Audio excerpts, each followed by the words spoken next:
Good morning mga kadinster natin dyan. Ngayon ay magluluto na naman tayo ng ating ulamin.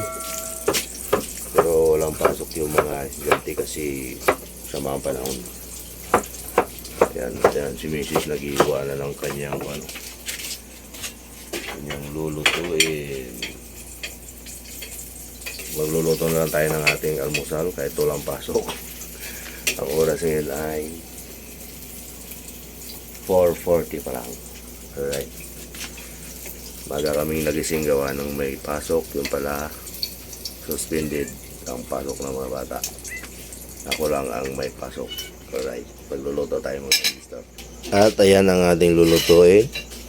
Yan mga tolo. Maraming sobrang tatawag dito. Pinarito kagabi na tulay. Ayan. At meron tayong pitsay. Yung gatas ay hindi kasama sa pagluto yan. Timpla yan.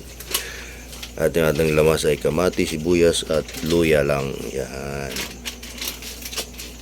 Sabawan lang natin yan mga tol. At yun na, ulam na. Meron na tayong sabaw sa almusal. Right. At ayan si Commander nagluluto ng anong luto mo ga? Chicken nuggets.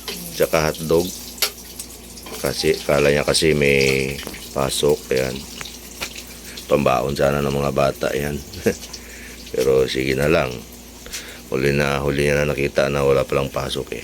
Alright, yun, at naluto na nga yung niluluto ni Mrs. At tayo naman, alright, tayo naman ang magluto ng ating putahe.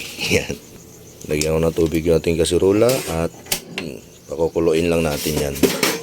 Saka natin ilagay yung lamas at yung ating natirang piniritong tulay. Ano ba sa Tagalog ang tulay?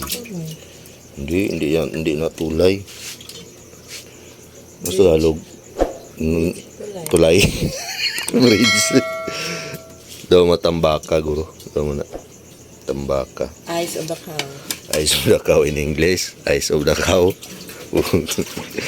Ay, pakuluan lang natin itong mga dessert at ready na to. Ganun lang kasimple ang ating ulam ngayon. Alright. Kailangan nating magtipid gawa ng ang mahal ng mga bilihin na ngayon. Pambirang buhay. Parang medyo nawala-wala na yung itim na aking bibig. Epektibo pala talaga yung kalamansi. Yan si Mikoy nagising. Kala may pasok. Suspended ang klase na. Ito, walang suspended to. Kahit maulan, laba pa rin. Ang daming labahin, no? Diba? Alright mga kadinso, kumulo na. Lagay na natin yung ating lamas. Oops, sana mahulog lahat. Yan.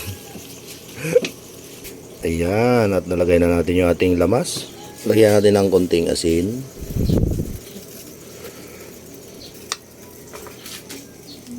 At ilagay natin yung ating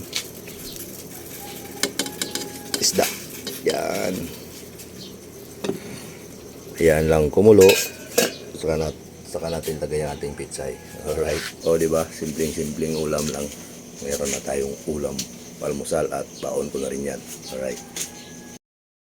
Tapuso mo na yung nabudon parang te. Alright, tingnan natin ating niluluto dito mga kadinster. Yan, at napakuluan na natin yung lamas at yung ating piniritong tilapia. Lagay na natin yung ating pitsay. Yan. Oops, dahan-dahan lang.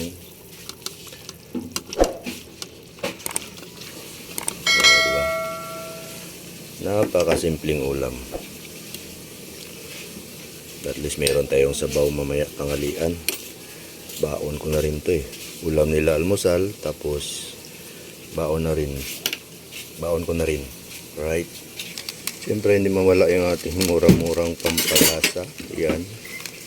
Yan lang ating makakayang pampalasa. Yan natin ang kaunting pampalasa. Yan. Ayos baga? Ayos. Ayos ang ulam. Pakuluan na lang natin yan at madali lang maluto yung ating pitsay at okay na yan. Kasi na yun, ari yung paan niya sa kabiro. Duwa niyo. Duwa, galing na nga. At gising na yung dalawa. Nilagan mo pa duwa ka na. Ha? Hindi na makatulog. Oo, maano. Baon na lang. Hindi ka rin. Baon lang para sigurado. Di baon naman sa mga dali. Ilang ka oras ang practice out? Kagapon. Basta hapon? Bo, grabe naman. Alright, tingnan na natin. Yun, natukin na yung pitsay. Pangit kasi yung pag sobrang luto eh. Tama lang yan. Alright, luto na yung ating ulam. Simpleng ulam, simpleng buhay. Alright mga kadinser, hanggang dito na lang tong video na to. At yun lang, share ko lang yung aming ulam na pang almusal at pang baon ko rin. O, di ba? Hanggang dito na lang, simpleng ulam lang yung niluto natin. Hanggang dito na lang, paalam.